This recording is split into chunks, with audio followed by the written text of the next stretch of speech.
Even other holy Sefarim must be according to respect. So Torah scroll, everybody understand it must show respect. Okay, but even others with Torah, right?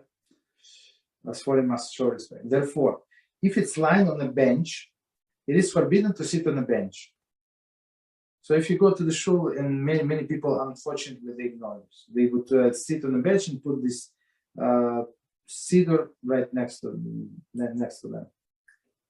Unless the Sefarim were placed upon some object, there is minimum 1 tefach high. So tefach is a fist, right? It's like, let's say 3 inches, 3.5 inches. Okay, here's a definition of tefach. So tefach is from 3.2 to 3.8 inches. It says from 8 to 9.6 centimeters. Okay. Comment. So it must be raised, at least this, right? At least this tefach. Commentary number 11. If Sefarim are not directly on a bench, one may sit on a bench, for it is not sitting on the same surface as the Sefarim were lying. So okay, so here's another leniency so that we can use. So but that's the big problem when one person sits and he puts his Sefarim right next to him on a bench. I'm not sure what is the status of the chairs. In some shuls they have chairs, and they're actually connected, right? They are locked to one another. I think they would be like a bench. So if he puts on a chair next to him, would be like a bench, I think. Continue. If sitting on a surface upon which the Sefer was placed if sitting on a surface upon which the Sefer has been placed is forbidden, then certainly it is prohibited to place Sefarim upon the ground, of course. A person should not place the open Sefer upon his knees, right, and lean his elbows upon it. So upon his knees, also not allowed, and lean upon it, as this is considered disrespectful posture. Okay.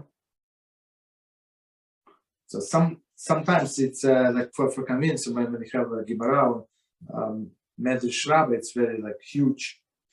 So it's easy to, it's very convenient to lean on it, but it's not allowed.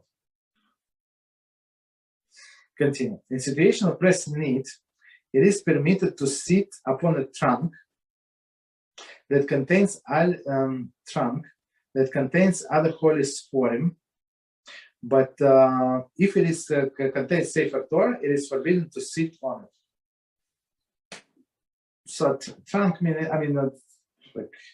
Today we don't have such a things. But I always say box, maybe like a box, and inside of the box there are books.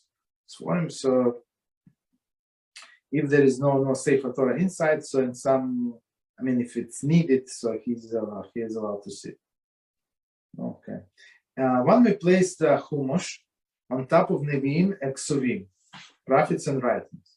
So he's a president. So on Chumash you cannot put anything except another Chumash, because Chumash is 5 books of Moses, right? So that's a top thing.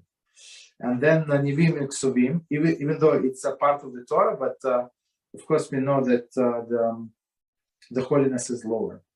Similarly, one may place Ksuvim on top of Nevi'im, and Nevi'im on top of Ksuvim. So only Chumash, these 5 books of Moses, is a special status. All other books are the same status. However, one should not place Nevi'im and Ksuvim on top of Chumash, as we said. So Chumash is a highest quality, holiness, highest quality. Okay, I think we can stop here.